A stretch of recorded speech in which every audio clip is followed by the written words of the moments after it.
You're listening to the Money Mike Syndicated Radio Podcast. How we doing? How we doing? Indiana Fever, they strike again. They get on the board, and they run out 95 points. And Caitlin Clark, first three quarters, outstanding game. Indiana Fever played well above and dominated the game all the way up. Ended up having a 31-point lead in the third quarter. Kind of melted down a little bit and came back and closed it out. And a little bit shocking as you kind of went through, and I looked at it and I said, man, here we go again. There's nothing like the Fever, the Indiana Fever. You want to look at it. They're taking down the Pheonix, Mercury, and Copper. Man, what a player.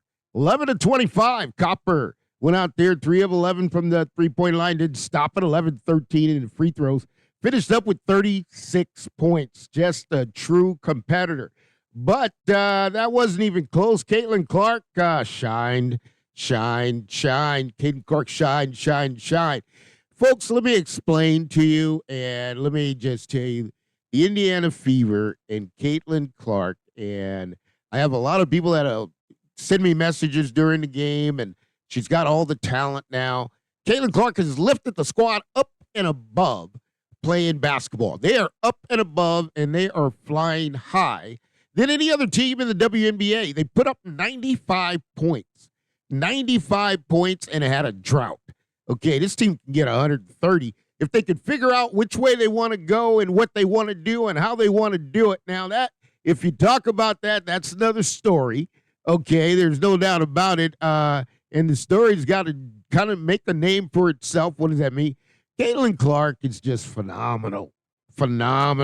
And when you look at it, of how she looks at it, and the floor and the game and what she's trying to do and how she's doing it, you gotta know something about Caitlin Clark, man. Perfection is something in there. Now, what did she do tonight? Added a little bit more shake and bake to her game. She's opening up. She's starting to show the league what she's capable of. And, of course, had a former Fever out there, had a chance to guard and just blew by her. So you got Caitlin Clark doing her thing and doing it well. There's no doubt about that. I mean, just really a 5-star. And when Money Mike says a 5-star, I mean, I got a player here that can take me to the next level. And, folks, when I talk about this, I'm talking about the WNBA championship, and I'm talking about the MVP of the WNBA. And the way I see it, this is a two-team, really a two-person race. It's going to come down to A'ja Wilson, okay, with the Las Vegas Aces, and Caitlin Clark coming in there and getting it done with the Indiana Fever, and it's going to go by the amount of improvement from last year Fever to this year. What do I mean by this, folks? Okay, everybody's going to say A'ja Wilson's dominating the game. I get it. There's no doubt about it. She's having a great year again. But LeBron James could have been MVP of the NBA, I would say 15 of 20 years. Okay, I'll repeat. LeBron James could have been the MVP of the league 15 of the 20 years he's played in the game. Okay, you can't give it to the same player every year. And the MVP should come down to what the player is doing for the team. She has lifted the Fevers. She has brought talent out of Fevers that we didn't even know that was there. And that is something that's big time, folks. I'm talking about big time with the Indiana Fever. When you got a player that's moving you up the ladder, okay, that's moving you up the ladder. And what do I mean by that? Did the Fever score this many points this last year? Did the Fever have a player averaging this many assists? She's first across the board in all the rookies. She's the quarterback, okay, of the team. The team, as it runs, as she runs, okay, and a most valuable player, there's one ingredient that a most valuable player should do, and that's make everyone better.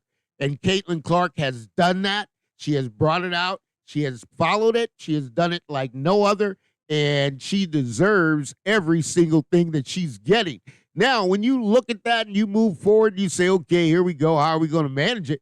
I mean, it could get really interesting, okay, because when you start talking about these things and you start saying to yourself, well, we can't forget about one other thing, okay, and this one's going to bug you because it bugs me, and it's really like, okay, Christy, what are we doing? What are we doing, Christy Sides? I got to always ask it because here's what you got. You got the Fever. They run out. Okay? They're blowing them away, and here we have a little meltdown. I'll tell you the cause of the meltdown. The cause of the meltdown was you're already in a drought coming out of the third quarter. You were in the third quarter, you had a 31-point lead. 31-point lead. I want you to digest that just a little bit, okay? And then what do? You switch the lineup, okay? This thing about favoritism, this thing about playing, folks, this is the pros. This is the Money Mike Syndicated Radio Podcast, and this is the WNBA. These are pro athletes. There is no buddy, and this is not college. Now, I will say this, Chrissy Sides is a good coach. Chrissy Sides, I'll tell you, if you ask me, would be a great college coach, okay, because she cares about the players, she cares about the development, cares about what's going on. Had a little bump in the road with the media, and that told me a lot as far as Chrissy Sides. What Chrissy Sides is doing and how Chrissy Sides is doing it. Okay, folks, so let's shift gears here for a minute. Let's talk about Chrissy Sides, because Chrissy Sides is always amazing to me. What Chrissy Sides does, how she does it, how she feels about doing it, when she makes the decision. Chrissy Sides, in my opinion, good coach, be a great college coach. I think she'd be a better college coach than a pro coach, because when you're a pro coach, the emotion has to come out of it. You cannot be emotional. You can't be trying to make things happen that just aren't going to work. And when you get in a ball game like this, and I tell you, it comes down to Chrissy Sides, what we're looking for Chrissy Sides to do is basically game management. We have given you the plan. We have given you the instruction. We have told you what we want us to do. And now with Chrissy Sides, what you're talking about is a little game management here.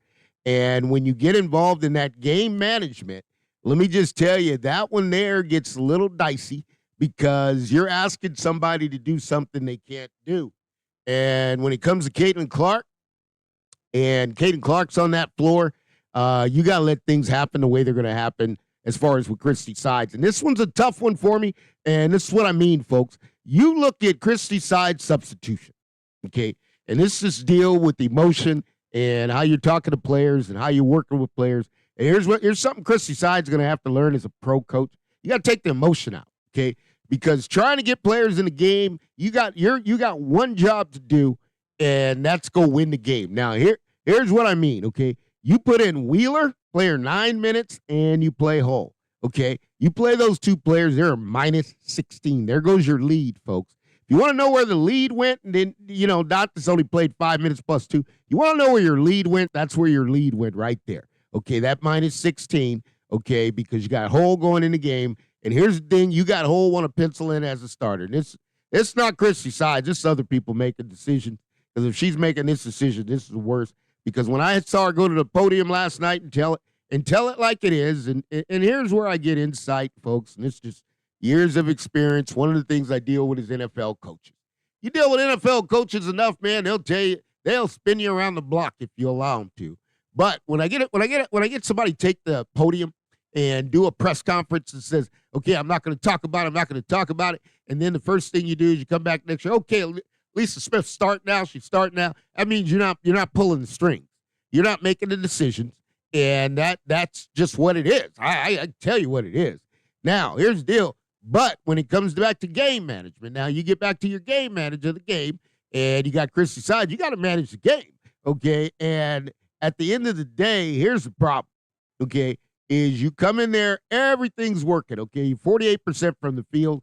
Now, here's where it gets a little bit dicey, okay? You go 6 of 31 from 3, okay? That's 19%, okay? You go 11-14 from the line. You got 27 rebounds, okay? You're coming in there, you got 23 assists. Caitlin Clark has 13 of them, okay? Has 13 of the assists, okay? That's a problem, and I'm going to tell you the distribution between Mitchell, man, I'm telling you, plus 25, score. Man, I'll tell you what, there is no better all-star than Mitchell. But for Mitchell, and man, oh man, Mitchell, you are an outstanding player. Your camp, your team, everybody should know you're an outstanding player. But man, you're beating to your own drum, okay? And you will not ever, with me, folks, one of the things, Money Mike Syndicated Radio Podcast, we're powered up by Pheonix, that you won't be able to sugarcoat me through is points.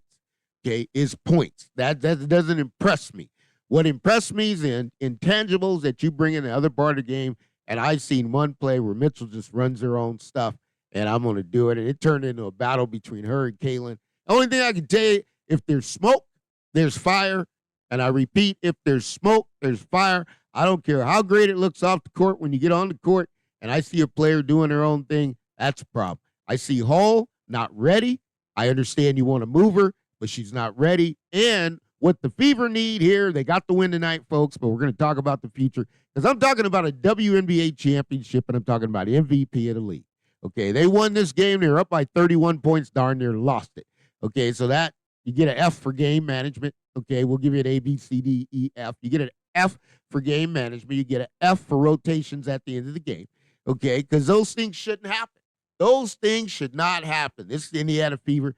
This is pro basketball. This is Money Mike Syndicated Radio podcast. So when you bring that back to me and I look at it and I say to myself, hey, guys, look, what are we going to do and what are we trying to do? The Indiana Fever have got to figure that out because the other night I picked up something there that I kind of fall and I fell upon it. I said, man, how did they lose that game? I kept searching. Well, I'll tell you how they got out of that game. The other night, the Fever were behind 25 shots. Okay, 25 shots. They got outshot by the Washington Mystics. So when you look at this here and we go down the line and you see where it is, you can see like the three-point shooting, that killed them. We'll go back up. And we look at the number of shots, okay? And how did the Mercury get back in the game? What did they do? The Mercury were 29 of 70. Okay, here's the dictation of the game, okay? And you got the Fever were 39 of 81. Okay, that's a lot of shots, folks. And when you start not being able to defend it and you can't defend it, now it's a big difference from 19% and 34% at the three-point line. So that's a huge mark going on right there. And you just got to look at it and say, how are we going to fix this? Because to win the WNBA championship, you got pieces on the team that are playing great, but they're hot and cold and they're streaky. Now, if the Fever are going to advance in the playoffs, because, folks, we got the games. Okay, the games are there to be won. One thing I did like tonight is Boston was able to go weak side, get it across, reverse it. You're going to get open looks. And the other thing the Fever were able to accomplish, they were able to dive. And those are two plays you win.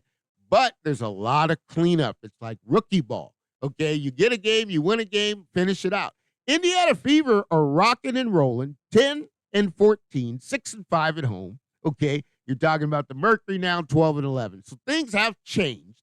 Okay, and now we just got to figure out how we going to go down the stretch with this, because at the end of the day, I will tell you this, and I will say it as clear as day. Anybody else can challenge it. This is the Money Mike Syndicated Radio podcast. We're powered up by Pheonix, and Caitlin Clark is the MVP of the WNBA.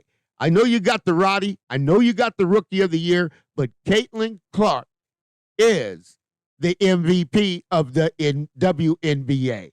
And that's where I'm going to leave it, folks. This is the Money Mike Syndicated Radio podcast. We thank you for joining us.